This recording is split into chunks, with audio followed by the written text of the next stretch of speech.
Hola, buen día. Buenos días. Ok. Vamos a empezar con el pase de lista. Si me oyen bien, o más o menos. Más o menos, porque se me escucha un poco ronco. Sí, bueno, voy a intentar esforzarme un poquito, sin fastidiarme tanto.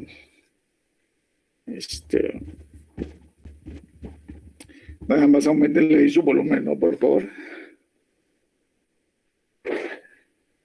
Bien, Ávila, Buen día, presente, profesor. buen día.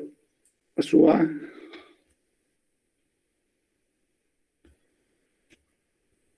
Benítez, Presente, buenos días. buen día. Campos, Presente, buenos días. buen día. Cárdenas, Presente, buenos días. buen día. Duarte, Duarte,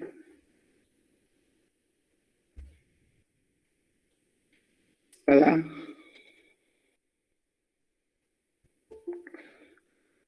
Hernández Torres, Presente, buenos días. Hernández Torres, Presente. Jaime Rocha, Jaime Rocha, Jiménez Herrera, Presente, profe, buenos días. buen día. León Alonso Donovan, Presente, buenos días. buen día. López Gaitán, López, Hugo García, Martínez Alanis, Presente, buenos días. buen día. Martínez Rodríguez, Presente, profesor, buenos días. Martínez Rosales, buen día. Mendoza Juárez, Presente, profesor, buenos días. buen día. Almedo Rodríguez, Presente, buen día. buen día. Padilla Ayala, Presente, buen día. buen día. Rodríguez Gallegos, Presente, buen día. buen día. Rodríguez Grimaldo, Rodríguez Jiménez, Rodríguez Palomo, Presente, buen día. buen día. Romero Fuentes, Presente, profe, buenos días. buen día. Servín Martínez,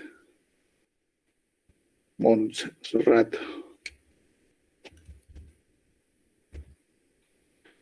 Esteban Negas, Presente, profe.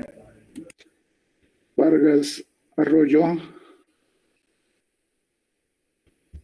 Presente, profe, buenos días. buen día. Y Zavala Rivera Areli, Presente, profe, buenos días. buen día.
Ok, vamos a empezar.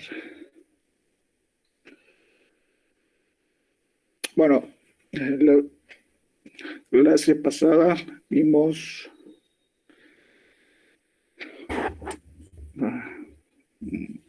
una introducción sobre carbohidratos, ¿cierto?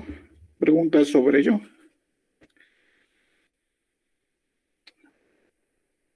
No, ninguna pregunta.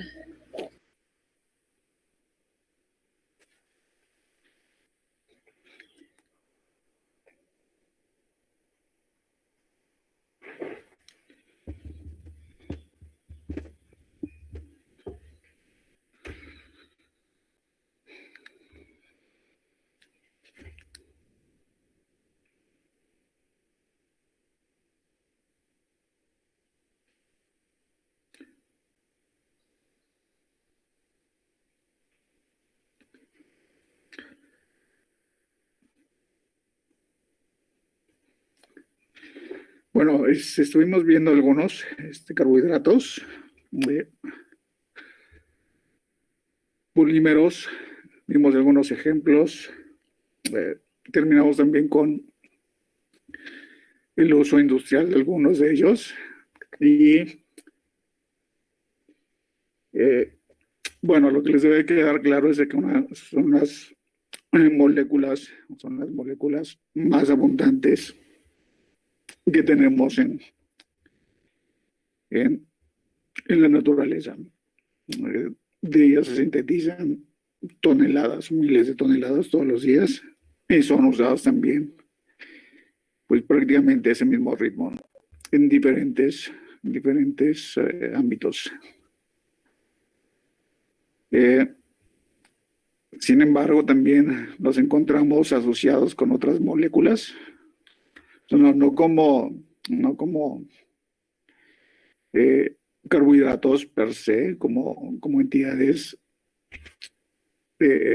formadas únicamente por carbono, hidrógeno y oxígeno, sino que también los podemos encontrar asociados a otras moléculas.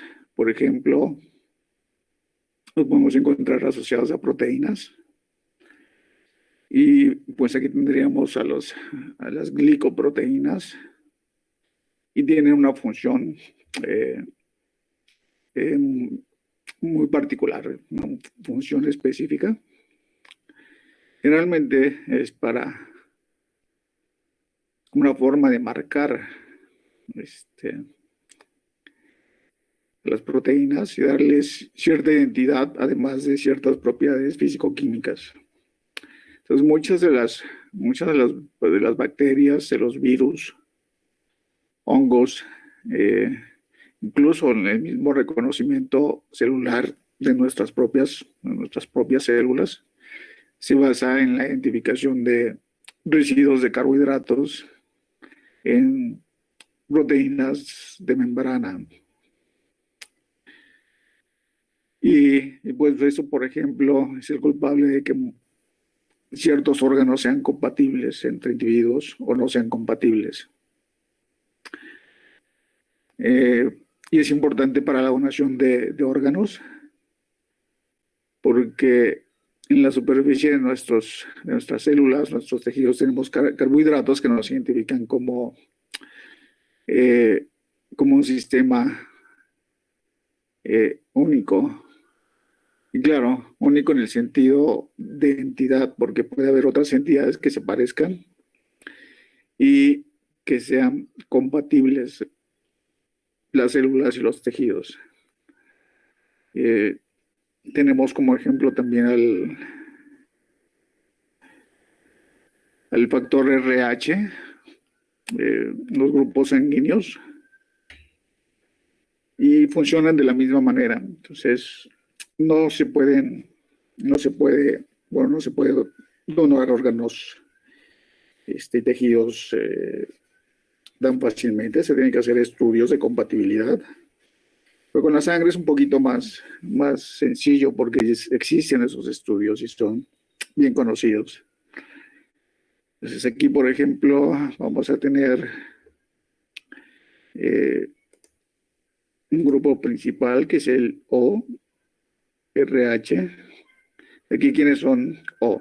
La mayoría son O, ¿verdad? ¿O quién de ustedes tiene un tipo raro de sangre? Valeria, ¿no? Pues no sé si es tan raro, pero soy B. ¿Qué tipo de sangre tienes? Yo soy B positivo. B positivo. ¿Y alguien más tiene un tipo diferente a O? Yo no sé si sea raro, pero yo soy A positivo. O positivo. Son pocos comunes. Yo soy AB positivo. AB positivo. Ok. Si analizamos en este caso, estos carbohidratos no se unen a proteínas, sino se unen a lípidos de las membranas de los eritrocitos. Y si analizamos los residuos de carbohidratos presentes en estos lípidos, vamos a encontrar que hay diferencias, que las diferencias son mínimas, es a nivel de un monosacárido, de un residuo, bueno, mucho de dos, y de la forma como estén acomodados en estos lípidos, que llamaremos en conjunto glicolípidos. Entonces, son importantes para la entidad, y en el caso de los virus y las bacterias y otros patógenos, para la invasividad, porque reconocen el tejido huésped. Es decir, en la mayoría de ellos, estos virus suelen invadir un tejido en especial o específico, y ahí es donde se propagan. Y claro, pueden invadir otros tejidos que son parecidos, pero no lo harán de una manera eficiente. Y ahí tenemos el caso de la viruela, ¿no? La vacuna, que es una viruela de vaca, específica para la vaca, pues puede también infectar a los humanos, pero no lo hace de una manera agresiva como la viruela del humano. Y al no ser tan agresiva, pues el ser humano queda inmunizado contra el virus de la viruela, contra su prima. Pues bueno, es así como empiezo en la era de las vacunas. Entonces, el reconocimiento celular se da principalmente por residuos de carbohidratos unidos o a proteínas o a lípidos. Lo mismo con algunas toxinas de bacterias. Las toxinas se unen a estos residuos de carbohidratos en la superficie de ciertos tejidos, por el caso del cólera. Y de esta manera generan un efecto en ciertos tejidos, causando un daño, en este caso, porque son patógenos. Y bueno, este es el caso de los glicoconjugados, que se describen en esta parte final de la introducción, de esta pequeña introducción. Entonces, previo a esto, pues habíamos hablado de carbohidratos sencillos, simples, o polímeros de ellos. Pues esos son carbohidratos que se les llaman complejos porque están asociados a moléculas diferentes a los carbohidratos. Y bueno, lo que vamos a ver, pues vamos a empezar a ver por los carbohidratos en su forma más sencilla, que serían los monosacáridos, y a partir de ahí empezaríamos a aumentar la complejidad de estos carbohidratos. Ok. Bueno, los polímeros de los carbohidratos generalmente no tienen sabor, no saben. Si prueban la celulosa, pues sabe a papel, bueno, pues no tiene un sabor intenso. Si prueban el algodón, pues sabe a tela, pero no es un sabor que puedas disfrutar, ¿no? Entonces no tienen sabor. Y lo interesante es que los monosacáridos pueden tener este sabor que realmente es un sabor dulce, y así es como empezamos la caracterización de los carbohidratos, o cómo ubicamos a los carbohidratos por su sabor dulce, comenzando por los monosacáridos. Y puede variar un poquito en el grado de dulzura, o de sabor dulce. Para cada carbohidrato vamos a tener carbohidratos que son relativamente más dulces que otros, o bien disacáridos que van a tener un sabor mucho más dulce y mucho más placentero o hedonista que otros. El ejemplo clásico es el clásico mío es el de la Coca-Cola. Todos han probado Coca-Cola en México. Quizás lo hacen todos los días. Y el sabor, pues, es muy, muy agradable, extremadamente agradable. Combina con la comida mexicana. Razón por la que se consume demasiado. Y más si está fría y hace burbujitas en la garganta, ¿no? Eso se vuelve placentero. Entonces, la combinación de todos estos sabores. Pero hay un componente que es el sabor dulce de la Coca-Cola. Es un sabor bastante peculiar, particular y muy placentero. Entonces, ese sabor se debe a la presencia de sacarosa, que es un disacárido. ¿Quién de aquí ha tenido la oportunidad de probar una Coca-Cola hecha en Estados Unidos, que se distribuye en Estados Unidos?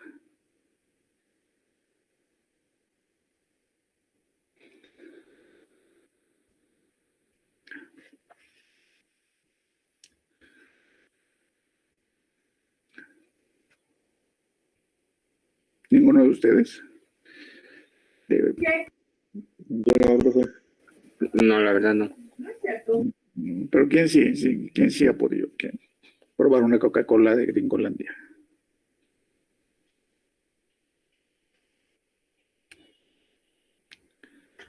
¿Nadie? Bueno, en algún momento, bueno, sí, desde sus inicios la Coca-Cola bueno, esa parte de la historia de la Coca-Cola es bastante peculiar, porque sí tenía cocaína, después se cambió por cafeína, pero tenía cantidades de cafeína enormes, y hubo un pleito legal con el gobierno de los Estados Unidos, pero para ese entonces Coca-Cola ya tenía mucho poder, muchísimo dinero. Y a lo más que logró la FDA fue a bajarle la mitad la concentración de cafeína. Entonces ya los efectos de la cafeína en altas concentraciones pues ya no aparecían en la gente, ya no se daba ese problema. Se sigue dando, pero a cierto grado. ¿Quién no ha tomado una Coca-Cola en la noche por ahí de las 11, 12 y se ha dormido hasta las 4 o 5 de la mañana?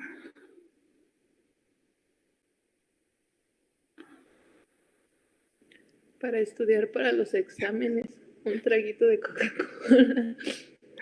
Sí, es bueno si quieren estudiar toda la noche. Pero si se pasan de dosis, van a terminar despiertos toda la noche, o sea, la madrugada.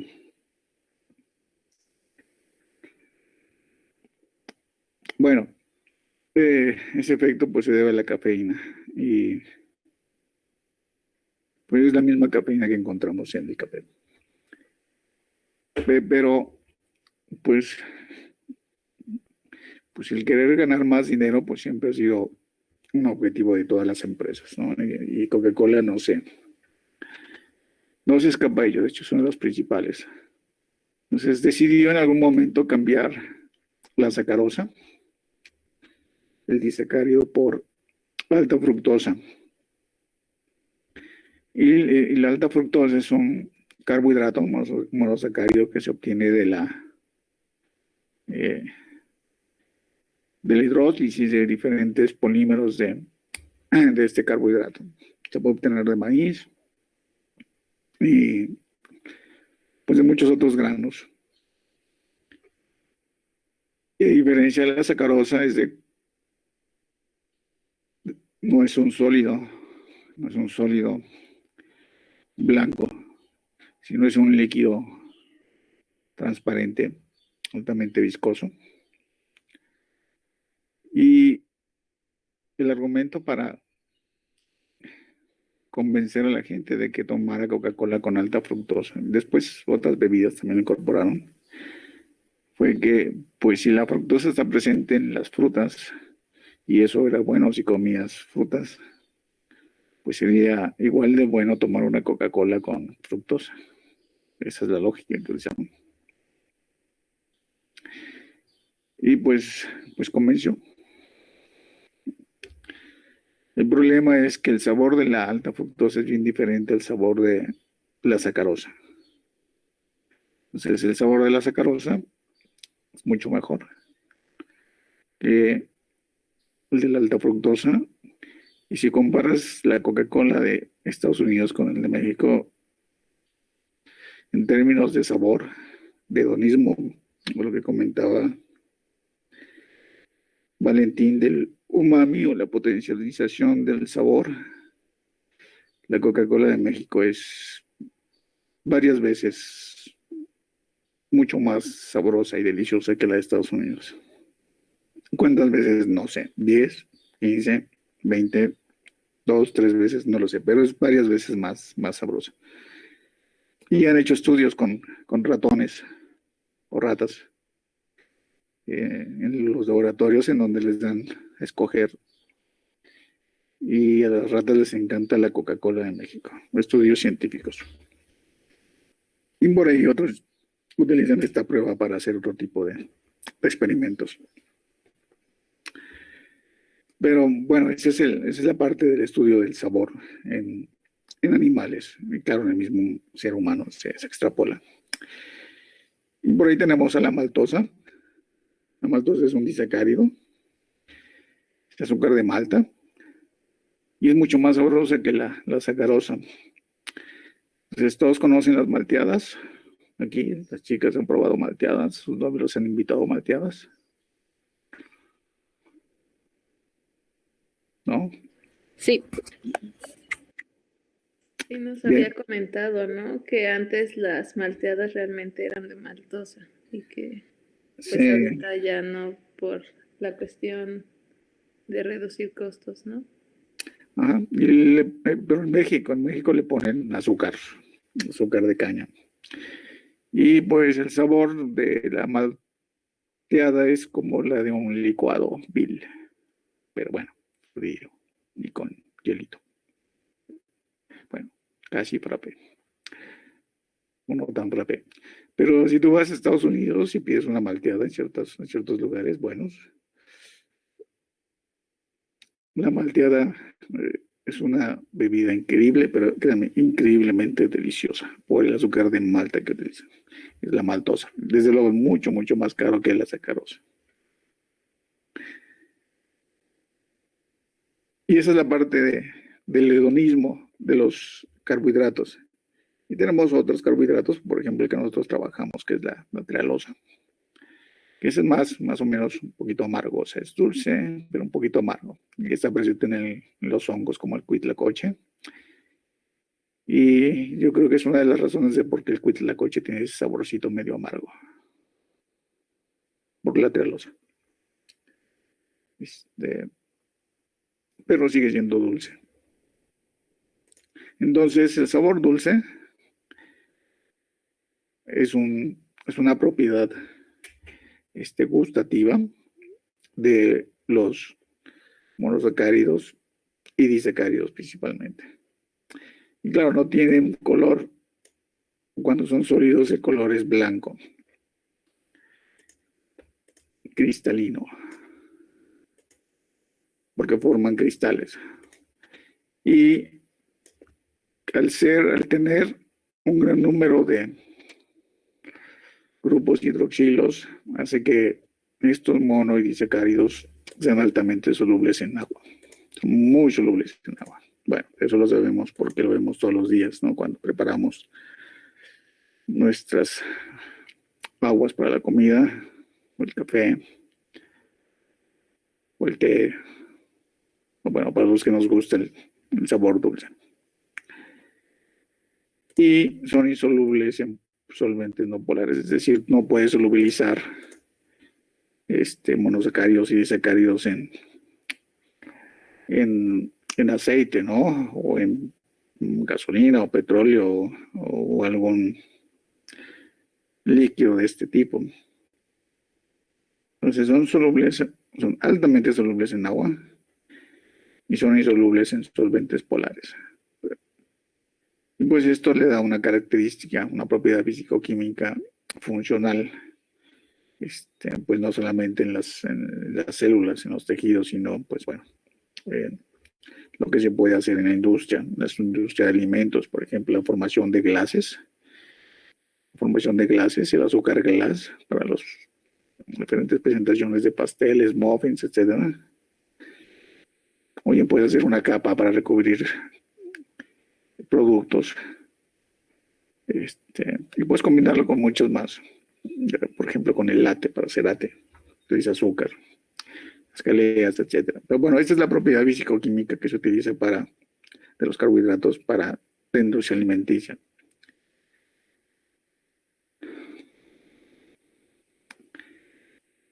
Ok, entonces los monosacáridos generalmente no son ramificados, o sea, es una cadena lineal, no ramificada, donde vamos a tener unidos los grupos hidroxilos. Y como aquí se indica, están unidos por enlaces sencillos entre carbono-carbono. Hasta ahorita no hemos, quizás haya por ahí algún carbohidrato con un doble enlace, pero la mayoría son con enlaces sencillos, carbono-carbono. Y esto pues lleva a que mientras más largo sea la cadena, pues tengamos una cadena abierta del monosacárido.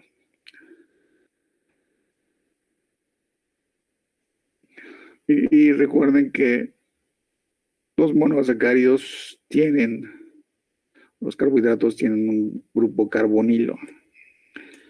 Un grupo carbonilo, un CO, que cuando está en un extremo, pues sería un aldehído, una aldosa. Cuando este grupo carbonilo está en medio de la cadena de carbonos, sería una cetosa. Entonces tenemos una doble ligadura entre el oxígeno y el átomo de carbono. Es la doble ligadura presente en los carbohidratos, en el grupo del oxígeno con el carbono. Y el resto tiene grupos hidroxilos. Entonces, los carbohidratos, los monosacáridos son polialcoholes. Entonces los podemos reconocer como polialcoholes.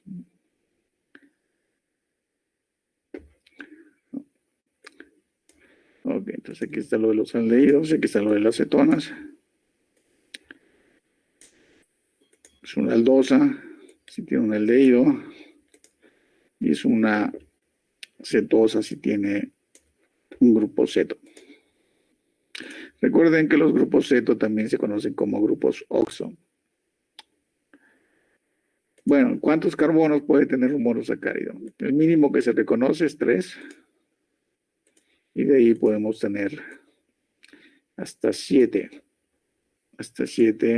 carbonos. Y bueno, en general reciben un nombre de acuerdo al número de carbonos. Entonces, triosas son las que tienen 3, tetrosas son las que tienen 4, pentosas son las que tienen 5, hexosas las que tienen 6 y heptosas las que tienen 7. De heptosas hay pocas heptosas, pero bueno, sí tenemos monosacáridos con 7 carbonos. Y uno de ellos se forma en la vía de las pentosas para la síntesis de la ribosa, la cual se va a incorporar a los nucleótidos para el DNA, el RNA o el ATP, GTP, etcétera.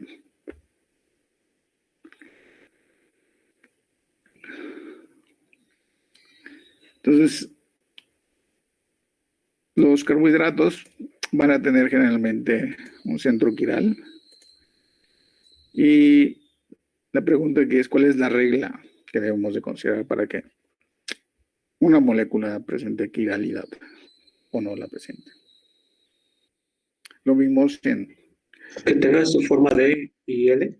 no, eso viene después. Pero si tú notas, si tú analizas la estructura de la molécula, Que no ¿Qué- lo qué- podemos tirar, ¿no? Y que sea igual. Tiene que cambiar. no. O sea, es cierto lo que dicen, pero no es la razón de...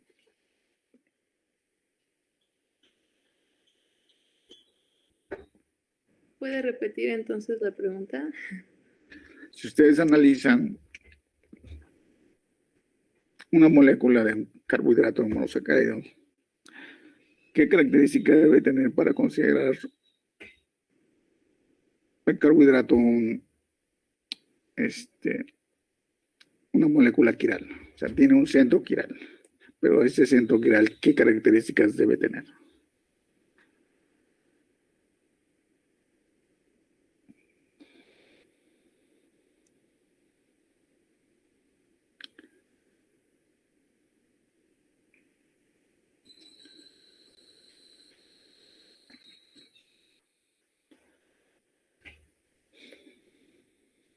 Tener tres grupos diferentes. Bueno, estar enlazado a tres cosas diferentes.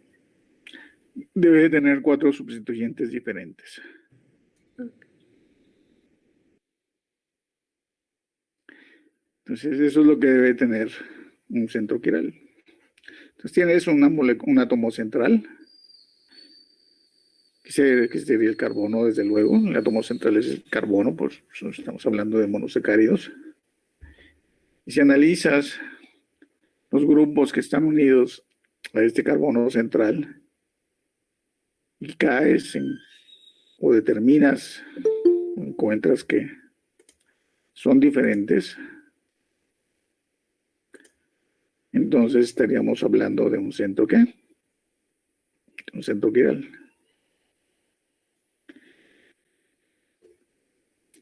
Y bueno, el centro quiral nos da esta opción de que los grupos se acomoden de diferente manera y en este acomodo tengan pues una imagen especular, es decir, que se pueda sobreponer a más moléculas, como si estuvieras viendo una sola molécula en un espejo, pero son moléculas diferentes.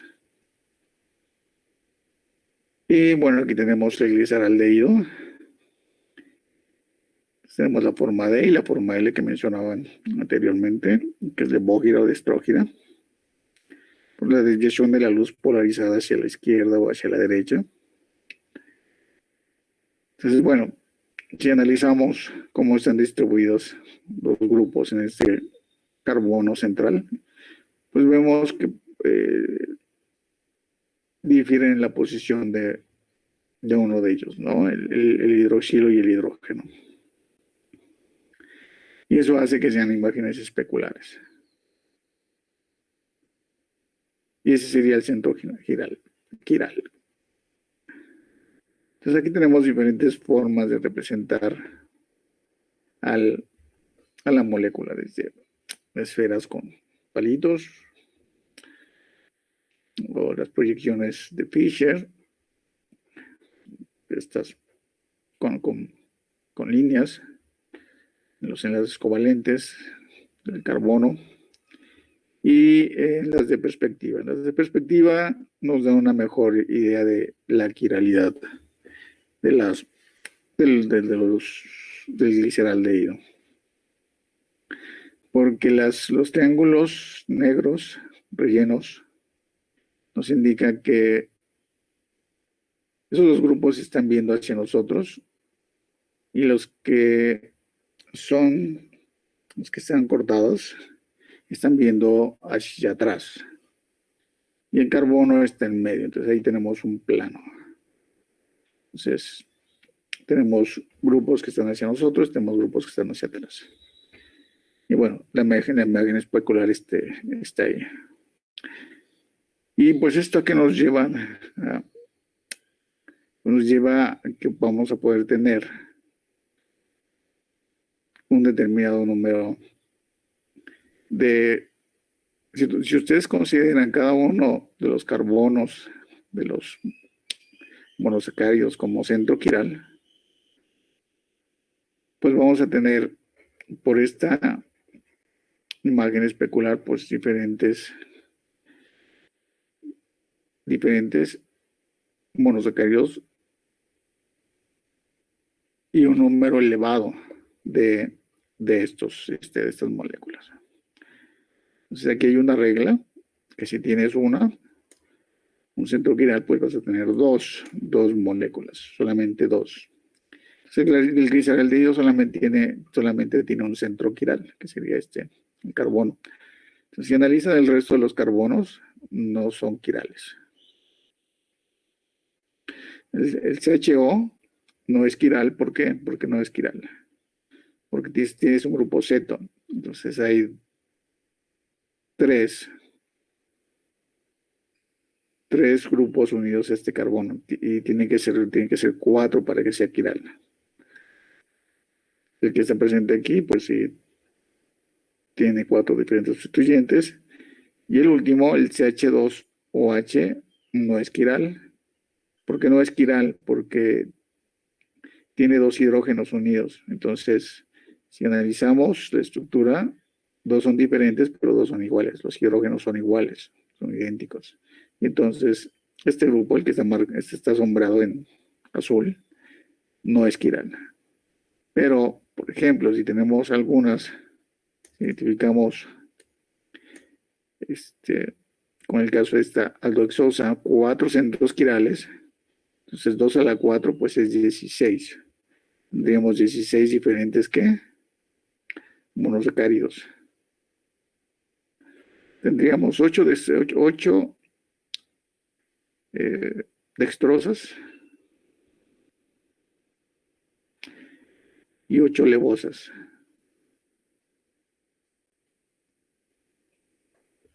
Y esto nos daría el 16. Si fueran 2, pues tendríamos 4. Si fueran 3, tendríamos... ¿Cuánto?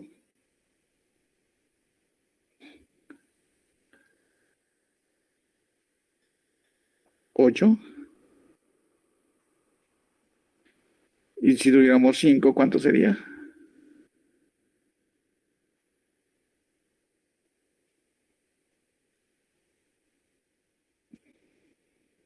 ¿32?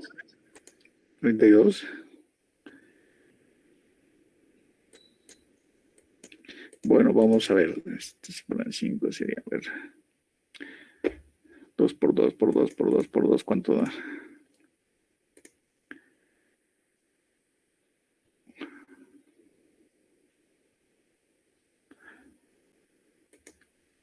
$32, ¿cierto? Bien, bueno, entonces aquí tenemos monosacáridos comunes, los más comunes. El gliceraldehído, la dihidroxiacetona, no es una aldosa y la otra es una cetotriosa. Porque está en medio del grupo ceto. Tenemos a una de las más conocidas, que es la glucosa, del cual ya hemos hablado bastante. La fructosa es una cetosa. Tiene el grupo ceto, el segundo carbono. La ribosa, una aldosa. Y la 2-desoxirribosa. Entonces podemos identificar los carbonos. Los carbonos centrales y ver si son quirales o no. La naturaleza, por alguna razón, se seleccionaron las moléculas de estrógiras, los de carbohidratos. A diferencia de los aminoácidos, que son L-aminoácidos, en el caso de los carbohidratos es D, no L. Esta forma de estrógeno es la que vamos a encontrar principalmente en los seres vivos.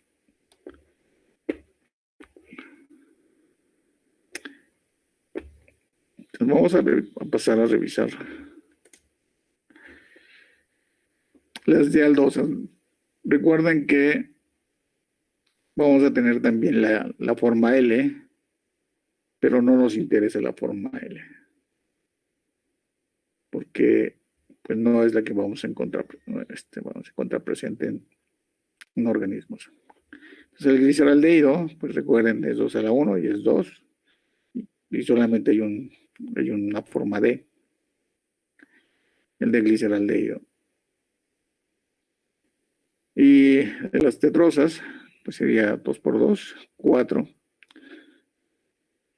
2 dextrosas y 2 levosas. Entonces aquí tenemos las dos dextrosas, son moléculas de estróginas, la eritrosa y la treosa. Entonces las moléculas que son de importancia, aquí están enmarcadas en un recuadro. Entonces la de eritrosa es una molécula importante. La de treosa no lo es tanto, pero pues existe, ¿no? Como tal. Entonces los carbonos quirales están marcados en rojo. Entonces no tiene el carbono quiral del gliceraldehído. Y los dos carbonos quirales de la eritrosa y de la treosa. El de las aldosas pues serían 4 formas de estrógiras y 4 levógiras. Entonces aquí tenemos las 4 estrógiras. Y noten los carbonos quirales, los 3 carbonos quirales en cada una de estas aldosas. Entonces el grupo aldehído, recuerden, está en carbono terminal, son aldosas. La primera es la de ribosa, después la de araminosa y la silosa. Las 3 son muy importantes en la naturaleza. Y la de lisosa no lo es tanto. Después nos vamos con las aldosas, las de 6 carbonos, las aldohexosas. Entonces pues van a ser el doble de las 5, serían 8. Y son 4 los carbonos quirales. Entonces tenemos a la alosa, la de altrosa, a la glucosa, aquí ya aparece la glucosa, la manosa, la gulosa, la idosa, la galactosa y la talosa. Todas en su forma D. Y las más importantes, pues desde luego la glucosa, la de glucosa, la de manosa y la galactosa. Bien.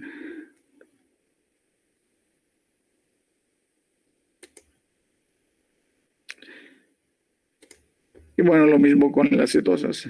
Y aquí es un poco más fácil porque pues la presencia de un grupo carbonilo a mitad de la molécula pues hace que disminuya el número de centros quirales. Entonces la dihidroxiacetosa, dihidroxiacetona,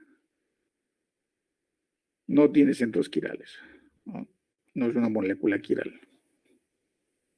Entonces, si analizamos cada uno de sus carbonos, pues vamos a encontrar que sus sustituyentes, sobre todo los de los extremos, y 2 de ellos no son diferentes. Es el caso del hidrógeno. Entonces, cuando hablemos de la dihidroxiacetona, no vamos a encontrar ni forma D ni forma L, simplemente es dihidroxiacetona. Por el contrario, con el gliceraldehído vamos a tener la forma D y la forma L. Entonces, pues bueno, esa podría ser una pregunta de examen para confundirlos. Bueno, ya veremos. Y en el caso de las cetosas con 4 carbonos, pues solamente vamos a tener 2 dos formas, que sería la D y la L, porque solamente tienen un centro quiral, que sería el que está marcado en rojo. Pues eventualmente nada más hay un representante, que es la de eritrulosa, y es importante en la naturaleza. Con 5 carbonos, son 2, aumentan un carbono quiral, y tenemos la de ribulosa y la de silulosa, ambos importantes. Y de 6 carbonos, pues vamos a tener 4, con 3 carbonos quirales. La cicosa, la de fructosa, esto es muy, muy importante, la de fructosa, la de sorbosa y la tagatosa. Entonces recuerden que vamos a tener la forma L.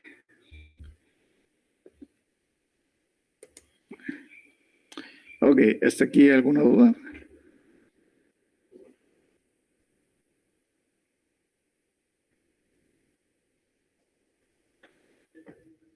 No, bueno, solamente se me hace curioso que, por ejemplo, en el caso de los aminoácidos tenga la forma L y aquí sea con la forma D, y pues no tiene como razón, o bueno, no sé, vaya, se me hace curioso nada más eso. Interesante. Es un dilema encontrar la respuesta a eso. No, nadie lo tiene. ¿Y por qué se escogió uno y otro? Y es que ni siquiera evolutivamente, Efraín, te lo puedes explicar. ¿Por qué razón? Porque cuando analizamos por ahí algunas proteínas, vamos a encontrar que la presencia de aminoácidos tipo D, no L. Y son importantes estos aminoácidos D presentes en proteínas. Es decir, la naturaleza puede corregir ese error de no haber escogido la forma D, ¿no? Yo he escogido la forma L. Entonces, corrige ese error de alguna manera e incorpora aminoácidos tipo D. Ahora puede hacerlo modificando un aminoácido previo o bien sintetizando la forma D. Y bueno, tendríamos las enzimas, etc. Es una parte muy interesante de los de aminoácidos, de que existen, se incorporan en proteínas, algunas proteínas son importantes para la función y bueno, no es algo que solemos generalizar todo. Entonces, de que las proteínas están formadas por aminoácidos, por L-aminoácidos. Y al generalizar, evitamos meter en esa oración a los aminoácidos de forma D, pero sí hay un gran número de proteínas que incorporan a los aminoácidos de forma D, los de aminoácidos. Por eso es que digo que de alguna manera la naturaleza al final corrige ese error de no haber escogido la forma D y debe tener algún sentido estructural o funcional la incorporación de estos aminoácidos D en una proteína hecha principalmente de aminoácidos L. Pero ese es otro campo muy particular y que uno solamente lo ve cuando entra en discusiones muy relativamente profundas, ¿no? Sobre los aminoácidos L y los D. O bien, si te dedicas a trabajar con los aminoácidos D, pues bueno, estarías en ese ámbito. Pero aquí en México no conozco a nadie que trabaje con aminoácidos D. En Europa y Estados Unidos, desde luego, sí. Pero aquí no, aquí somos más de la forma L. Y en el caso de los carbohidratos que ya han sido la forma D, pues es mucho, mucho más complicado todavía. ¿Por qué? Porque esta forma que tenemos aquí representada los carbohidratos, en realidad esta forma no es la que se encuentra en solución. Entonces olvídense de esta forma. Así no están los monosacáridos. Tienen otra forma muy diferente. Y eso lo vamos a ver en un ratito.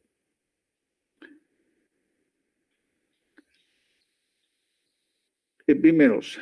¿Qué son epímeros? Los epímeros existen en los monosacáridos. Esto se da cuando dos moléculas, dos carbohidratos, son diferentes en solamente un centro chiral. Entonces, cuando eso se da, cuando se comparan estos carbohidratos, se llama epímeros. Entonces, aquí tenemos un par de ejemplos. Tenemos la glucosa. Entonces, la glucosa es epímero de la de manosa en el carbono 2.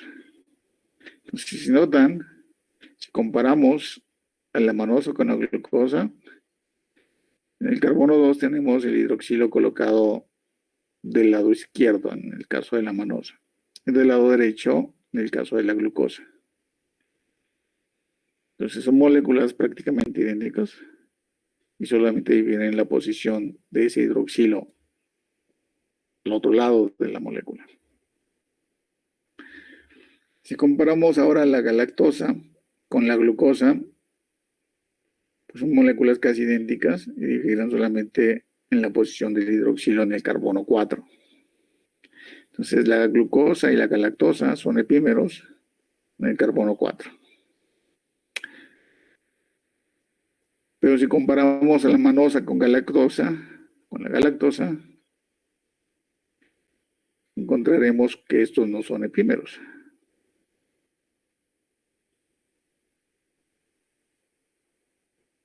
Esto tiene que ver con con los términos atáctica, isotáctica, sintotáctica y todo eso. No. En realidad es más que eso, es una, ¿cómo decirlo?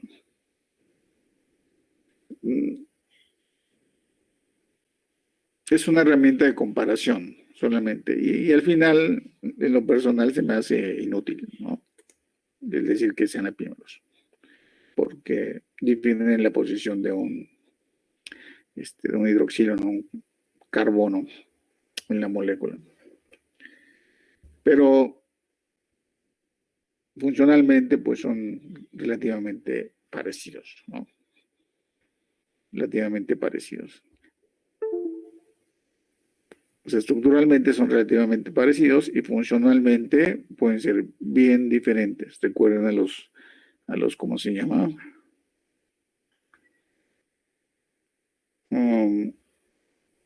A los factores RH de la sangre. Entonces, el cambio en la posición de alguno de esos hidroxilos en la molécula, pues puede llevar a un efecto dramático en la célula. Que tengas manosa en lugar de galactosa es importante. Que por eso muchas de las sangres no son compatibles, ¿no?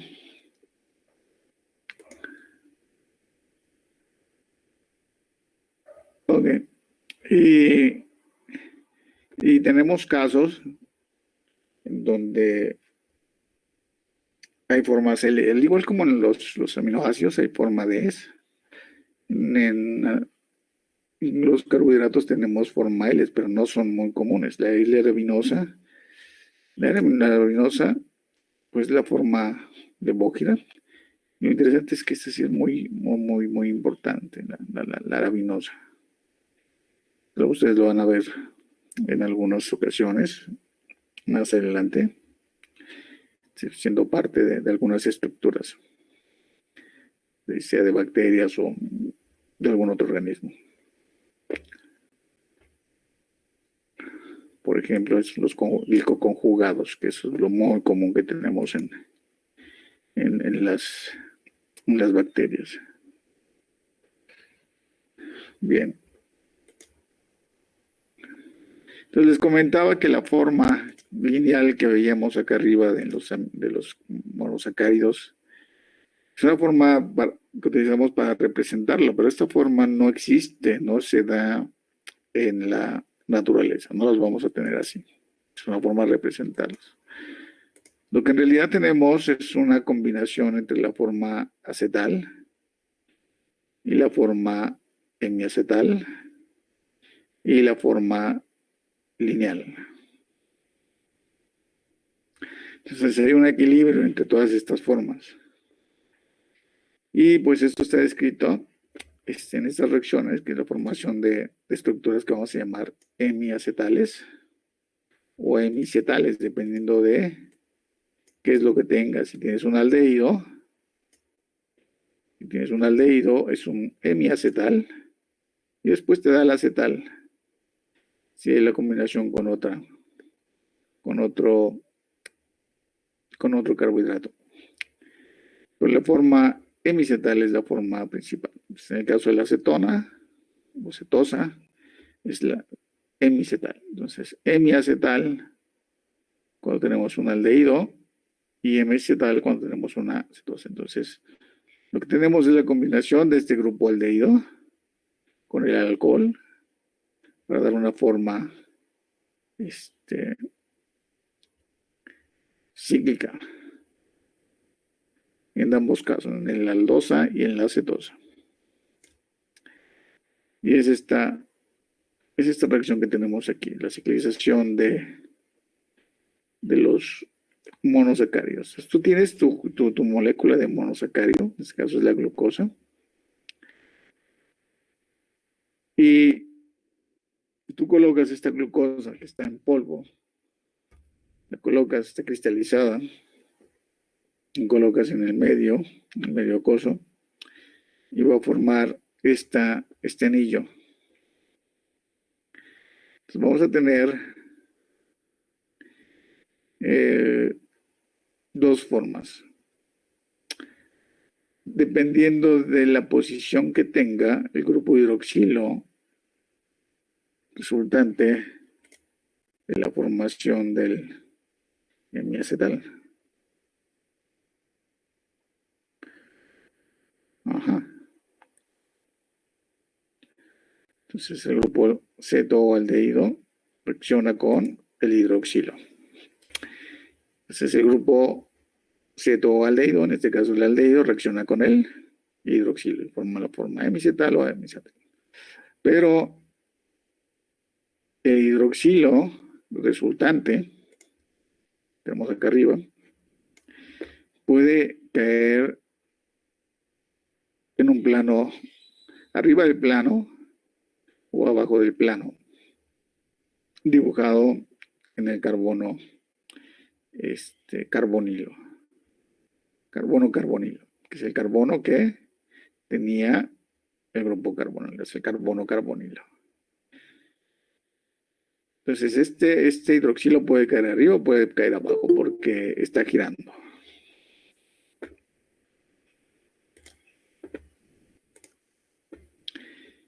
Y entra en equilibrio entre todas estas formas. Si el grupo hidroxilo cae abajo, es la forma alfa. Y si cae arriba, es la forma beta. Entonces, esto es importante. ¿Por qué? ¿Por qué es importante esto? Porque finalmente los monosacáridos van a polimerizarse. Y en la polimerización de carbohidratos, de los monosacáridos, la posición de este grupo hidroxilo es importante para la formación del enlace glicosídico y del disacárido o polisacárido resultante. Y es muy importante no nada más en términos de propiedades gustativas, no hedónicas, sino en propiedades funcionales, físico-químicamente. Y eso explica el por qué, por ejemplo, la celulosa no se moja y el almidón sí. Porque podemos hacer un atole con un almidón ¿Y por qué no podemos hacer un atole con celulosa? Es decir, con un pedazo de cartón o con un pedazo de tronco. Intenten hervir un pedazo de cartón o un pedazo de tronco, que es celulosa, y a ver si obtienen algo. Pero si hacen eso con el almidón, pues vamos a tener ahí una solución, una suspensión de este polímero. Entonces, tenemos esta reacción de ciclización y la formación de la forma hemiacetal o hemiacetal, dependiendo de si un aldehído o una cetosa. En este caso es un hemiacetal porque es un aldehído. Bien, y bueno, estas son formas estereoisómeras. Sería la forma alfa y la forma beta. Son estereoisómeros.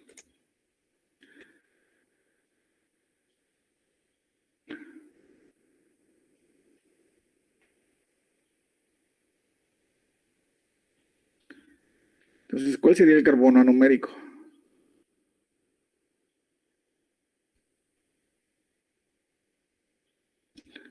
Que se describe aquí.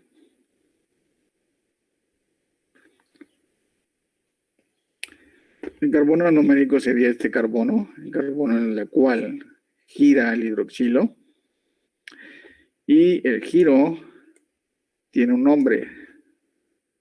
El giro del hidroxilo en este equilibrio que se le conoce como mutarrotación. Bingo. Entonces, la glucosa se convierte en cualquiera de estas dos formas, pasando por la forma lineal, que no es estrictamente lineal, y lleva a cabo este proceso de mutarrotación en el carbono anomérico. Entonces, bueno, en el equilibrio en el caso de la glucosa, ya se sabe, tenemos un tercio de alfa de glucopiranosa y y 2/3 de la beta de glucopiranosa. Entonces la forma más abundante es la forma beta. Es decir, la forma más estable sería la forma beta. Y además ya introducimos otra nomenclatura, el término pirano. Entonces, cuando los carbohidratos, los monosacáridos, se ciclizan, forman este anillo, que sería el anillo correspondiente al pirano. ¿Recuerdan el pirano? En la clase de fundamentos de química, la ciclización, los anillos. Entonces tenemos el pirano. Entonces, el alcano con 6 vértices. Y tenemos el furano, que sería el de 5 vértices. Y ambos son importantes. Entonces tenemos la forma glucopiranosa y la forma alfa de glucopiranosa y la forma beta de glucopiranosa. Entonces noten que sigue siendo destrógena, pero ahora ya se le agrega un término que es la forma alfa, la forma beta, que nos describe la posición del hidroxilo en el plano del carbono anomérico. Y una vez que se ha formado el anillo, se convierte en una piranosa o furanosa en el caso de que sean 5 carbonos, que sean 5 los vértices del anillo. Ok, entonces la nomenclatura en los monosacáridos se complica conforme vamos avanzando. Entonces, antes era glucosa o de dextrosa, y ahora tenemos que agregarle el término piranosa y el prefijo alfa o beta, dependiendo de la posición del hidroxilo en el carbono anomérico por mutarrotación. Y pues la glucosa no es la única que hace esto, sino lo hacen pues la gran mayoría de los monosacáridos. Ustedes colocan el monosacárido y entra en equilibrio entre diferentes formas. Y vamos a tener el carbono anomérico. Entonces, ¿no? En el caso de la alfa de glucopiranosa, que el hidroxilo en el carbono anomérico está hacia abajo. Y en la alfa de fructofuranosa, el hidroxilo en el carbono anomérico, es decir, el carbono 2 está hacia abajo. Entonces, serían formas alfa. Y en la beta de glucopiranosa, el carbono anomérico, que sería el mismo 1, carbono 1, está hacia arriba el hidroxilo. Y en la beta de fructofuranosa, el hidroxilo está arriba, en el carbono numérico, entonces es la forma beta. Y noten que ambos tienen la estructura del pirano y del purano. Había dicho alcanos, son alquenos en realidad, por las dobles ligaduras. Serían alquenos, anillos, alquenos cíclicos. Bien, preguntas hasta aquí. Recuerden, entonces es piranosa si tiene la forma del pirano, y es puranosa si tiene la forma del purano. Entonces tienes este pentágono y este hexágono. Pero la cosa no termina ahí. O sea, la molécula sigue entrando, es dinámica en solución y adquiere otras conformaciones, la condenada molécula de monosacárido. Entonces, esta es la forma que ya le estamos dando cuando se cicliza, pero esta forma ciclizada, así como de hexágono o pentágono, no es la forma que se tiene en solución, y eso ya lo dije anteriormente, y lo vuelvo a decir, ¿no? Entonces vamos avanzando, pero aún así llegamos a la forma estructural de los carbohidratos en solución. O sea, no es la forma en solución, forma estructural. La forma estructural. La forma estructural que tiene es, voy a adelantar un poquito, es esta, en realidad. Una vez que se cicliza puede adquirir cualquiera de estas formas. Estas son formas de silla, y noten lo diferente que son estas dos estructuras. Son dos formas de silla diferentes para una misma molécula de monosacárido, la beta de glucopiranosa. Entonces, en equilibrio también están estas dos diferentes conformaciones. Y la alfa de glucopiranosa pues tampoco se escapa y puede tener esta forma de silla. O bien puede tener la forma de bote, pero eso no aparece aquí por alguna razón. La forma de bote. Bueno, la forma de bote es que este vértice que tenemos aquí, en lugar de estar hacia abajo, está hacia arriba. Entonces, en algunos casos vamos a tener la estructura de bote o la forma de bote, o bien la forma de silla. Y tenemos las fórmulas en perspectiva de proyección de Fisher y de Howard. Entonces, la forma de proyección de Fisher pues es la forma lineal que ya hemos visto. Pero recuerden, esto solamente en el papel. Y la de Howard también es en papel, pero nos da una mejor idea de cómo está el carbohidrato monosacárido en solución. Entonces, bueno, cuando tenemos la forma de silla o de barco, de bote, pues estas formas de proyección de Howard, pues bueno, cobran un sentido relativamente importante, ¿no? Porque nos indica dónde está un lado de la molécula. Y si no hiciéramos eso, pues bueno, no tendríamos, sería relativamente difícil identificarlo. Entonces, para los que se dedican a trabajar en los carbohidratos, pues es bastante complicado hacerlo porque además de las posiciones de los hidroxilos en cada átomo de carbono, o sea, hay gente que se aprende en la beta de glucopiranosa las posiciones de los hidroxilos, de estos hidroxilos. Y te dice, por ejemplo, en las formas de proyección de Howard, te dice carbono 1, hidroxilo bajo, carbono 2, hidroxilo abajo, carbono 3, hidroxilo arriba, carbono 4, hidroxilo abajo. Pues es la glucopiranosa, alfa D. He visto a ese tipo de gente que puede identificar a los carbohidratos, por esta posición de los grupos hidroxilos. Ahora, lo más probable es que trabajen todos los días con ellos y te sea importante esas posiciones. Y es la razón de por qué se lo graban, no porque sean genios, sino porque trabajan todos los días con él.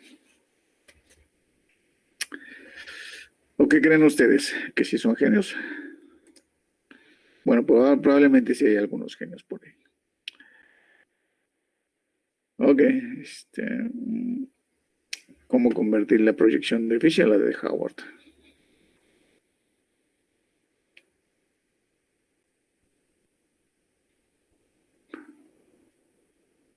Bueno, aquí no se dice cómo nombrar los átomos de carbono una vez que se forma la proyección de Howard.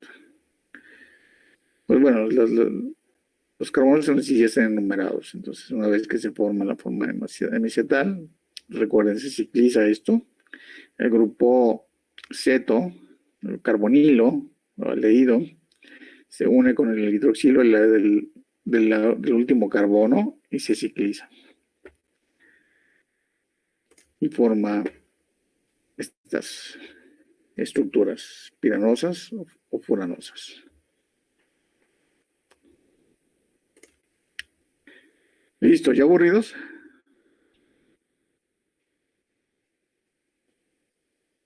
No, nada más sí me da curiosidad como la importancia de cada estructura, ¿no? O sea, ¿por qué usamos en cada caso una o la otra? Por ejemplo, la de proyección de Fisher o la de Howard. Bueno, en realidad es más bien una forma de representarlo en papel, ¿eh? Estas son representaciones en papel. Entonces estas fórmulas están mucho más ya más relacionadas a lo que encontraríamos en la naturaleza. Estos. Mientras que estas son formas de representarlo en papel, para que sea fácil manejar la estructura de los carbohidratos, de los monosacáridos. Pues esta es la forma más, la que tendríamos como real en solución. Y de hecho es la forma real en solución. Y en cualquier otra estructura es la forma real. Y hoy vamos a ver esto. Entonces, grábense que esta es la forma real en la cual se encuentra un carbohidrato. Ok, entonces antes de ver estos casos, vamos a ver casos de monosacáridos que son atípicos, que están modificados. Y por eso se les llama derivados, ¿no? Derivados de hexosas en este caso. Y que sean derivados, pues no significa que no sean importantes, sino en todo lo contrario, que son muy, muy importantes. Entonces tenemos aquí la primera familia de hexosas, la glucosa, de la glucosa. Entonces tenemos la glucosa, la beta de glucosa, es la forma beta, entonces el hidroxilo está arriba en el carbono numérico. Y tenemos la glucosa modificada con un grupo fosfato, fosforilado. Esa es la glucosa 6-fosfato, y pues es una de las principales moléculas que se forman en la vía glicolítica. Entonces, si todo carbohidrato que vaya a ser modificado químicamente, que vaya a ser procesado bioquímicamente, para ser más específico, la primera reacción que va a ocurrir en él va a ser una reacción de fosforilación. Es una forma de marcar la molécula del carbohidrato para ser procesado. Entonces, eso le indica a la célula que ese carbohidrato tiene que metabolizarse, ¿no? Que va a metabolizarse.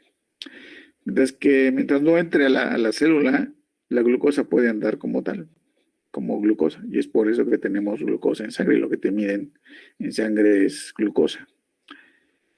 Y no podemos medir glucosa dentro de las células, salvo en los hepatocitos. En los hepatocitos sí hay glucosa libre, pero en el resto de las células, de otros tejidos, no hay glucosa libre. Entonces es la forma como el hepatocito mide los niveles de glucosa en sangre. Ese es un punto interesante, porque el hepatocito sí tiene glucosa libre en el citoplasma. Entonces, al igualarse la concentración de glucosa interna con la externa, si baja la externa, baja la interna. Si sube la externa, sube la interna. Entonces, le indica al hepatocito los niveles de glucosa en sangre. Y el hepatocito reacciona o responde a estos niveles, ya sea almacenando glucosa en forma de glicógeno o glucógeno, o bien llevando a cabo la síntesis de glucosa por la gluconeogénesis. Es decir, convertiría compuestos gluconeogénicos derivados de aminoácidos o, por ejemplo, de ácido láctico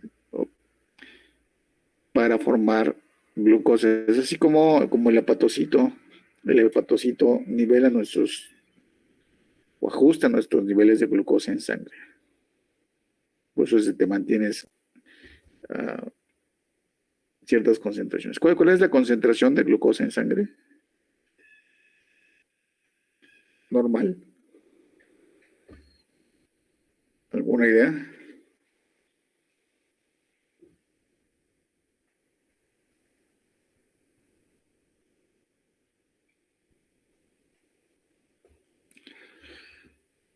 Bueno, aquí ¿quién tiene parientes diabéticos? Seguro, por las estadísticas, seguro la gran mayoría. ¿Cuáles son los niveles de glucosa para considerarlo como diabético? O una persona, claro.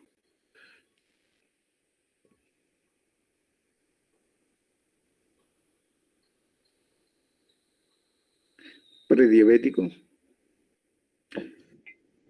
Puede ser arriba de 150, 160. Pues si arriba de 120, ya eres diabético. De 120 miligramos por decilitro. Entre 100 y 120 eres prediabético y abajo de 100 estás normal. Y el mínimo, si mal no recuerdo, debe andar por ahí de 80, el ideal. Entonces, cuando bajan los niveles de glucosa en sangre, cuando bajan, y verdaderamente bajan, simplemente pierdes el conocimiento. Eso les ocurre a muchos diabéticos que se exceden en la toma de estas pastillas para controlar la diabetes.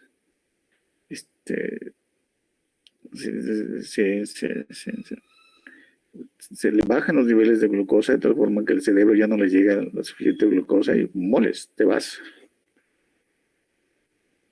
Y quedas en calidad de bulto. Entonces, lo que hacen en los hospitales, pues es ponerle suero, glucosa, para recuperar los niveles de glucosa en sangre y de esta manera, pues, proveerle al cerebro pues su glucosa para que sigan contentas las neuronas.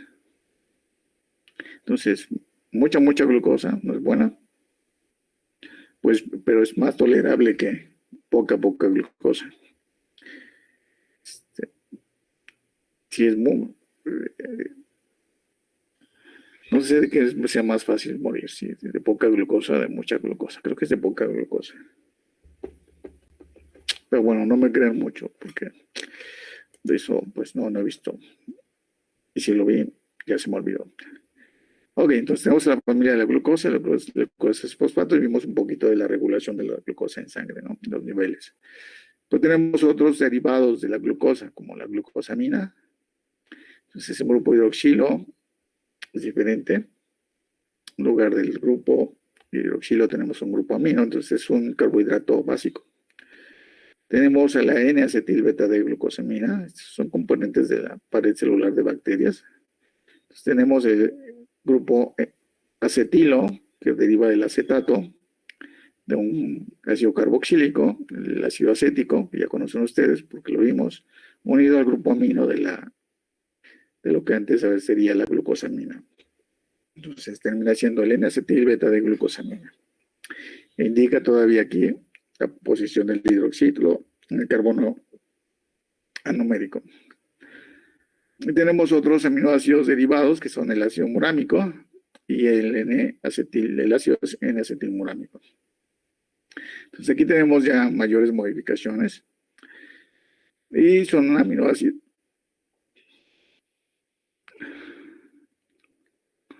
Son carbohidratos ácidos por la presencia de los grupos carboxilos. Entonces R tiene un grupo carboxilo, CO, que es el que le da el carácter ácido al carbohidrato. Entonces, en algún momento les comenté sobre los carbohidratos básicos y ácidos. Entonces, este es el caso. Bueno, aquí tenemos también algunos aminoazúcares. Sería la beta de galactosamina, muy similar a la beta de glucosamina. Y la beta de manosamina. Entonces, esos no son del grupo de la glucosa, pues no de la galactosa y de la manosa, pero son similares a la beta de glucosamina. Son aminoácidos básicos por el grupo amino. Y tenemos otros que son muy, muy importantes, que son los desoxiazúcares,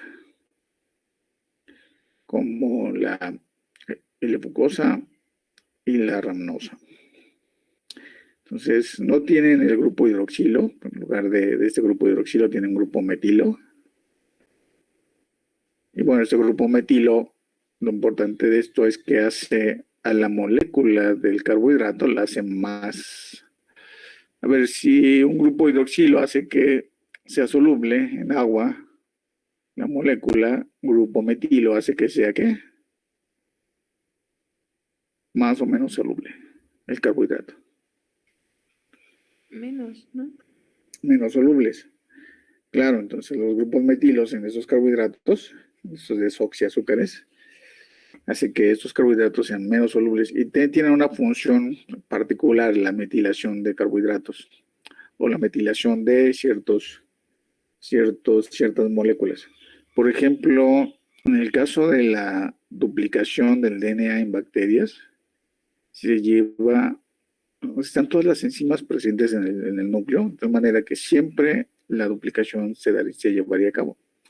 Pero la metilación del origen de duplicación, cuando se metila, se esconde. Entonces, las enzimas no las encuentran, solo hasta que llegan unas demetilasas, quitan los grupos metilos, y entonces se exponen de nuevo y llegan las enzimas de la replicación o duplicación y se lleva a cabo la duplicación de una nueva cadena de DNA. Entonces, está regulado la duplicación celular por metilación de estructuras. Entonces yo no sé si estos desoxiazúcares estén participando ahí, no lo recuerdo, pero hay es la metilación del DNA. Entonces, bueno, esta es una forma de regular qué tan soluble es un carbohidrato en agua o qué tan, o si o cambiar su solubilidad en solventes polares. Por ejemplo, meterlo a la membrana sería mucho más fácil para estos desoxiazúcares, más que para la molécula que tuviese aquí el grupo hidroxilo. Ok, tenemos, ¿qué más? Otros carbohidratos un poquito más complejos, también son ácidos, como el beta-D-glucoronato. Entonces tiene un grupo carboxilo, eso lo hace ácido. El D-gluconato. Este D-gluconato es derivado de la oxidación de la glucosa. Sí, es derivado de la oxidación de la glucosa. Entonces, si notan, la estructura de la glucosa es idéntica a esta que tenemos del D-gluconato. Está arriba en la glucosa. Entonces, chequen, es idéntico. O sea, porque el carbono anomérico de la glucosa ahora es el carbono, ¿qué? Carbono carboxilo del gluconato. Entonces, la enzima glucosa oxidasa es la que lleva a cabo este proceso. La oxidación de la glucosa forma de gluconato y peróxido de hidrógeno. Y este de gluconato es útil para varios procesos industriales. Es muy importante a nivel industrial el de gluconato. Pero es un producto de la oxidación de la glucosa. Ok, y tenemos al lado de glucono de lactona. Bueno, este también es un producto de la oxidación de la glucosa. Solo que es un derivado, sería un derivado del D-gluconato, en tanto que el grupo hidroxilo se une con el grupo carboxilo y forma el D-gluconato, D-glucono de lactona, la lactona. Entonces es la ciclización del D-gluconato. Bien. Y tenemos otros carbohidratos como el N-acetilneuramínico o ácido siálico. Este es muy importante en tejidos, el ácido siálico. Es un carbohidrato muy complejo. Pero es un aminoácido, es un carbohidrato ácido. El ácido siálico. Ok.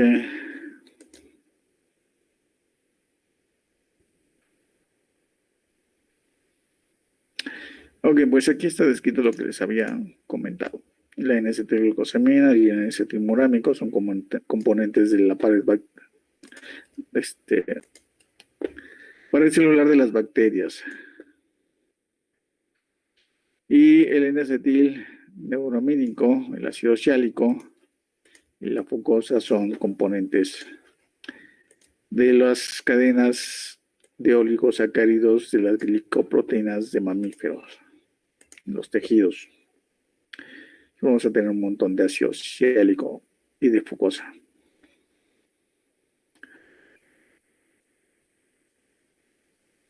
¿Qué más dice aquí?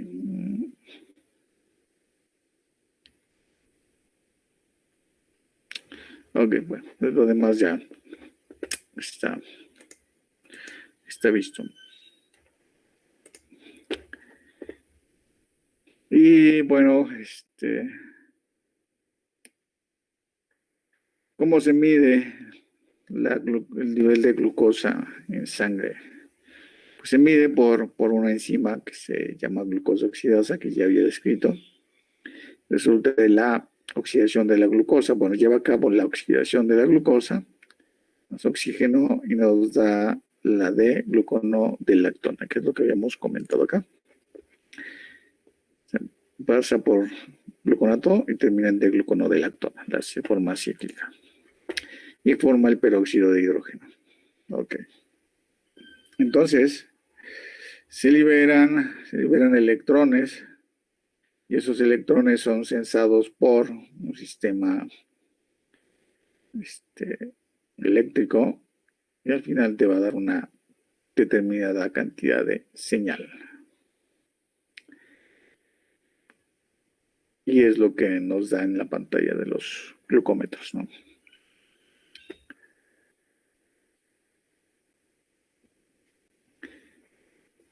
Eso es en el caso de los glucómetros y las tiras reactivas. Pero ustedes lo pueden hacer en el laboratorio, monitoreando el peróxido de hidrógeno. Entonces, el peróxido de hidrógeno reacciona con un compuesto incoloro. Este compuesto se llama naranja de acridina. Naranja de acridina con la peroxidasa forma este compuesto que es naranja. Normalmente no tiene color, pero en presencia de peróxido de hidrógeno y de la enzima peroxidasa, la peroxidasa convierte esta naranja de acridina sin color naranja a la naranja de acridina color naranja, ¿no? Y se utiliza un espectrofotómetro para llevar a cabo esto. Eso nosotros lo hicimos en el laboratorio, por eso se los estoy comentando así. Y tenemos por ahí un trabajo, no, 2 trabajos de glucosa oxidasa, están publicados en la literatura, uno en el Journal of Biotechnology y otro en otro journal que no recuerdo, pero tenemos trabajos sobre glucosa oxidasa del laboratorio, no de este actual, sino de otro laboratorio que tuve. Sí, entonces los carbohidratos pueden oxidarse. Entonces es algo que no había hecho énfasis. Pueden oxidarse, es decir, ustedes pueden quitarle electrones a los carbohidratos. Y tenemos iones que pueden llevar a cabo este proceso de una manera pues, bastante eficiente, como es el caso del cobre. Entonces, el cobre normalmente no está libre, ni el fierro están libres en la sangre. No puedes tener fierro ni cobre libres. Si ustedes inyectan al cobre, una solución de cobre o de fierro, lo que estarían llevando a cabo sería primero toda la oxidación de toda la glucosa que tienen en la sangre y la oxidación de todos los residuos de carbohidratos que están en la superficie de los ¿cómo se llama? De los tejidos, en las proteínas de membrana, etcétera. Y de hecho es una razón del por qué el cobre se utiliza también como antiséptico, ¿sí? Por ahí hay algunos productos que tienen cobre. Y ustedes chequen, por ejemplo, las tuberías de cobre no le crece ningún bicho. ¿Por qué no le crece ningún bicho a las tuberías de cobre? Pues porque el cobre oxida todo prácticamente, principalmente los carbohidratos. Y los organismos, los microorganismos tienen este tipo de carbohidratos y es la razón de por qué no pueden crecer los bichos sobre cobre. Entonces esta reacción de oxidación que se da con el cobre se conoce como la reacción de Fellings. Entonces esta fue una de las primeras reacciones que se utilizó para ver los niveles de glucosa en gente con diabetes. Entonces, actualmente tenemos a los glucómetros, en donde la enzima glucosa oxidasa está inmovilizada. Y si ya recuerdo, nuestro trabajo era sobre no la inmovilización de la glucosa oxidasa, sino la disminución de la actividad de la glucosa oxidasa en un medio viscoso, y probando la teoría de Kramers, que en algún momento se había comentado. Y están las tiras reactivas, ¿no?, que se requieren para medirlo. Ok, y el glucómetro, que detecta los electrones liberados. Bien. Y la otra forma es con la enzima peroxidasa y la naranja de acridina. Bien. Bueno, eso es lo que tenemos para esta diapositiva. ¿Preguntas?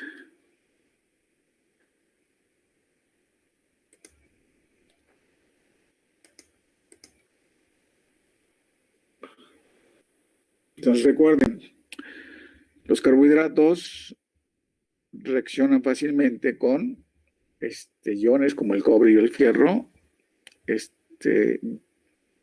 llevando a cabo una reacción tipo redox, de oxidación-reducción. Entonces el monosacárido se oxida y el ion se reduce. Entonces cambia su estado redox, pasa de cobre 2 más a cobre 1 más. Y la glucosa, pues bueno, se oxida generando un carboxilo en el carbono numérico, donde tendría un OH.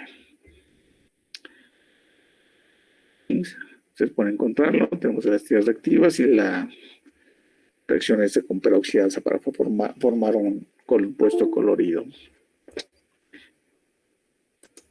Son las diferentes formas de medir glucosa en el laboratorio y en casa. ¿No hay preguntas? A mí me están cayendo muchos 20 y como que me salen dudas, pero ni siquiera tengo claras bien aún como las dudas. O sea, como que siento mucho como que me falta por aprender todo esto.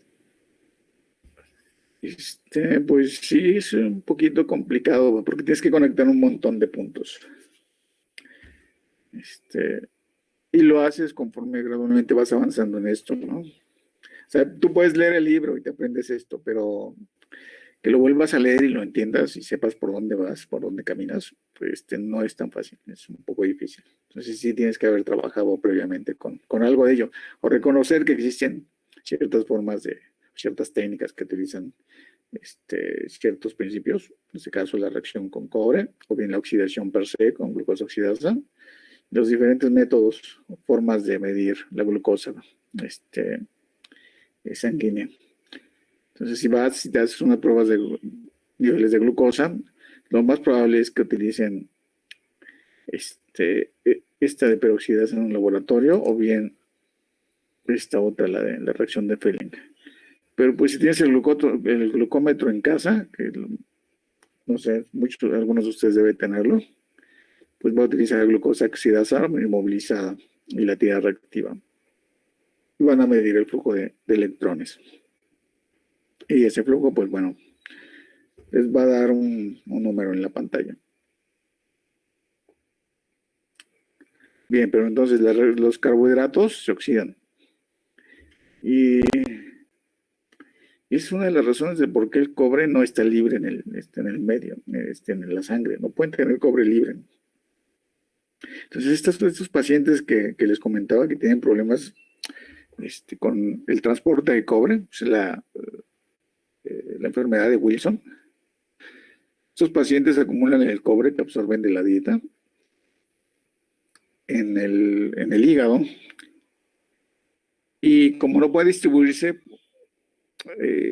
el cobre se sigue acumulando hasta que llega un momento en que revientan las vesículas donde están almacenados y liberan el cobre, los hepatocitos lo liberan al torrente sanguíneo, pero como nunca fueron acopladas a alguna proteína, pues este cobre libre pues va reaccionando con todo lo que se encuentra en su camino.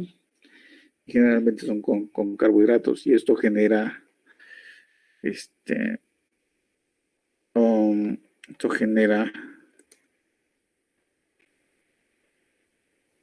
genera ciertos problemas. Por ejemplo, lo que sabemos es que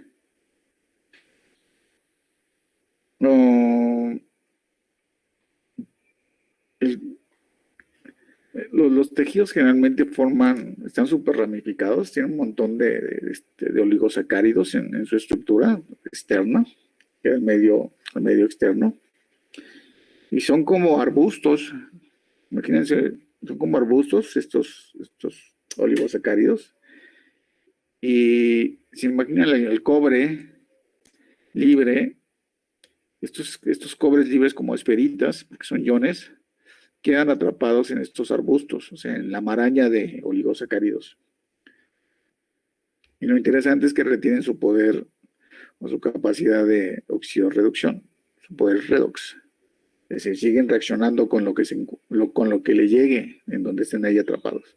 Y si le llega glucosa, pues siguen reaccionando con la glucosa, le sigue quitando electrones, sigue oxidando glucosa. Entonces, eso a la larga pues genera muchos problemas porque modifica no solo las estructuras que están cercanas, sino estructuras que llegan a ese sitio donde está el cobre atrapado.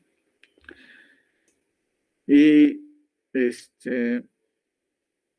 se dan, en otros casos se dan la modificación de la glucosa, no nada más con el cobre, sino con otros compuestos, o incluso cuando se calientan mucho las carnes. Aquí, ¿quién de aquí le encanta la carne asada?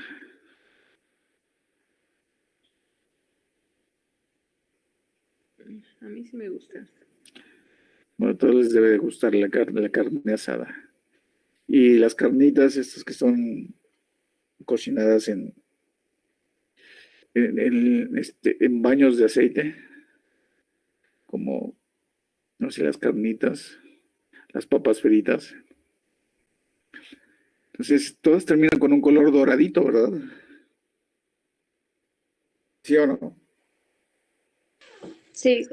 Entonces, ese color doradito, pues resulta de la formación de estas estructuras que se conocen como AGEs, estructuras químicas o modificación de, no solamente de carbohidratos, sino de aminoácidos.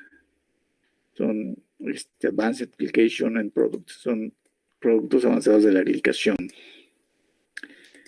de proteínas también. Y esto, pues, bueno,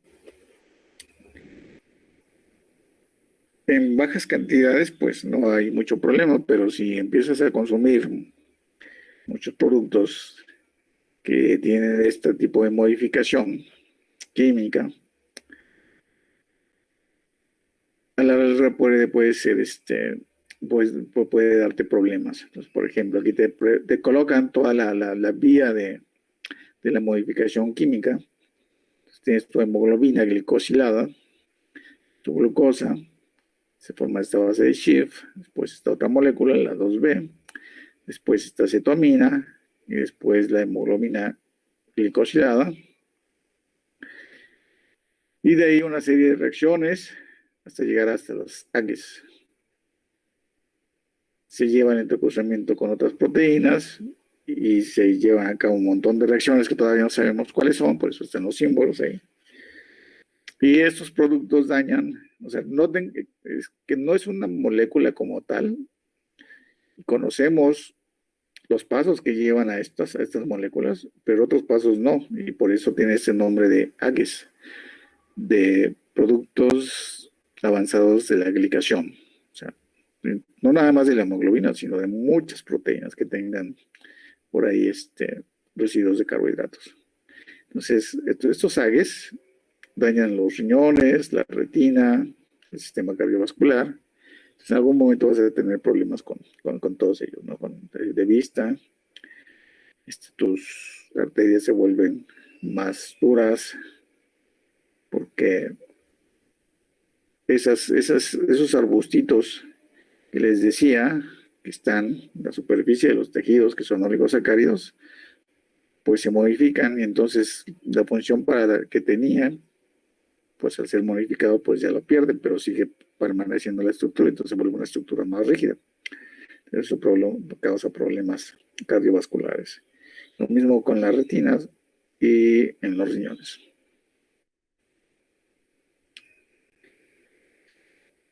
Bien, y bueno, esto de la hemoglobina glicosilada, pues la cantidad de hemoglobina glicosilada te dice de alguna manera el grado de daño que tienes en estos tejidos, ¿no?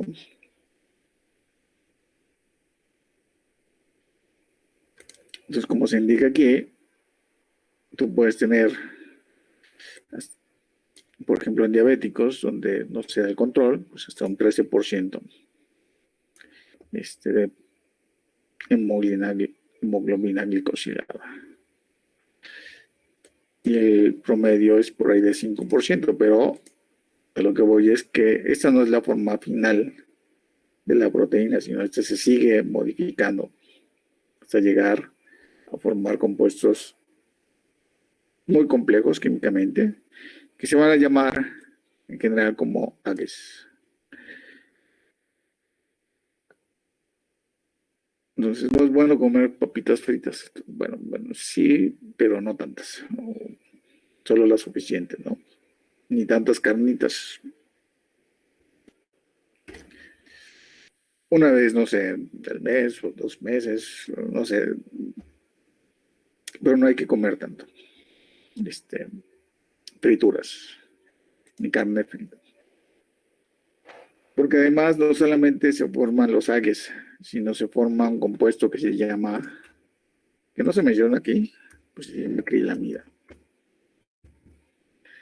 Acrilamida. Y este compuesto es un neurotóxico. Entonces, todos los productos que se fríen, que son fritos, producen acrilamida. Entonces, todas las frituras, todos los productos que tenemos en los supers, los que uno hace en casa, que se fríen, generan acrilamida. Y este es un neurotóxico. Entonces, daña tu cerebro. Entonces, mientras más papitas fritas comas, pues más acrilamida comes, quieres, más daño de cerebro tienes. Literalmente. Preguntas hasta aquí. Ah, sí, la acrilamida es solo en el aceite normal o me imagino que también en el de oliva y todos los aceites. Esa es una muy buena pregunta, una muy buena pregunta. Los aceites, principalmente en los aceites normales, por ahí hay artículos que hablan sobre cuánta acrilamida te va a formar un determinado tipo de aceite, ¿no? Entonces, el aceite de oliva, por ejemplo, es uno de los mejores por la composición química del aceite, el tipo de ácido graso que está presente. Mientras que en otros aceites, la composición es diferente y entonces es mucho más fácil formar esta acrilamida. Entonces, los aceites más baratos, desafortunadamente, pues son los que producen más acrilamida. Los más caros, como el de oliva, pues son los que menos producen la acrilamida. Entonces, moraleja, prueben otros aceites. Si les sobra algunos pesos, intenten probar aceite de oliva.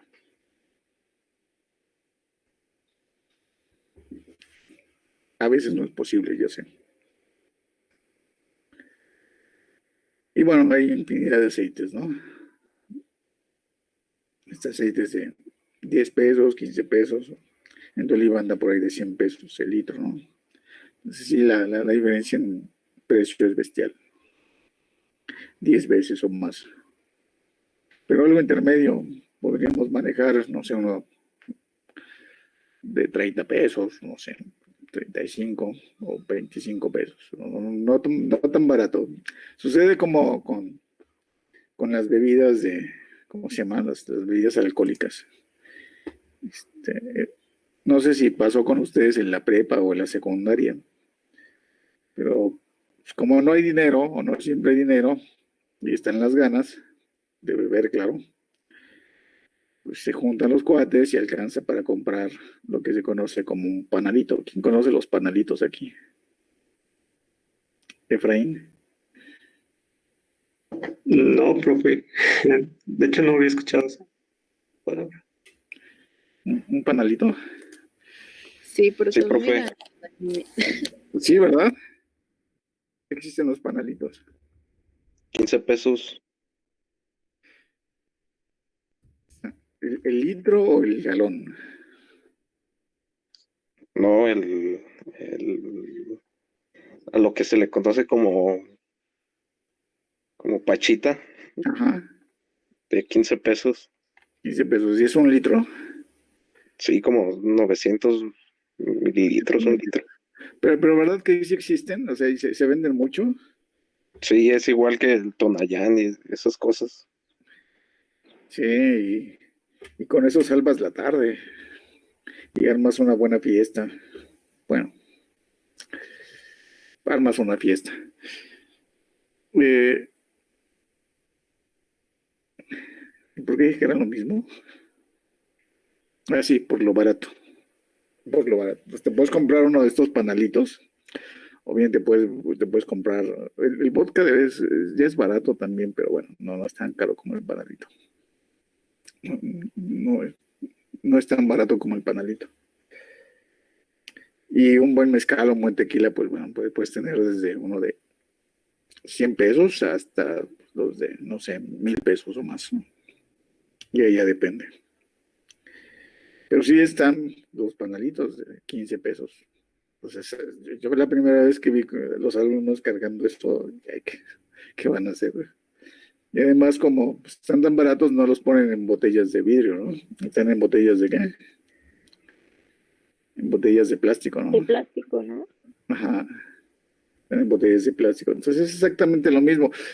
Ahí sí, no sé si, si yo no sé si sea bueno o sea malo.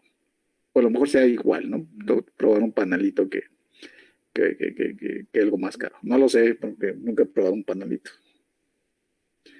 Pero igual y sabe bien, quién sabe, ¿no? Por eso se vende mucho. O simplemente se vende mucho porque está barato, ¿no? La necesidad. No lo sé. Pero sí alguien que ya gane un poquito más, pues no, un panalito no lo va, no se va a comprar. A menos que sea muy codo, pues lo hará, ¿no? Pero no. Es lo mismo con los aceites. Entonces, si empiezan a ganar bien, pues vayan cambiando ya. Súmenle a un aceite mucho mejor. Igual con el panalito. Cómprense algo un poquito más caro. Porque en cuestión de salud sí es importante. Sí es mejor comprar algo un poquito más de calidad. Bien, yo creo que aquí le dejamos. Terminamos con los monosacáridos y nos vemos la próxima clase. Continuamos con sacáridos, disacáridos. Y a ver si alcanzamos a terminar bien. ¿De acuerdo? ¿Preguntas hasta aquí? La última clase, ¿no? No tenemos otra. No, profe, muchas gracias. No, profe, gracias. Bien, cuídense y hoy es viernes, vayan a divertirse. Gracias, profesor. Muchas gracias, profe. Gracias, profe. igualmente. Nos vemos, gracias. Cuídense. Esté bien, profe, gracias. Gracias igual.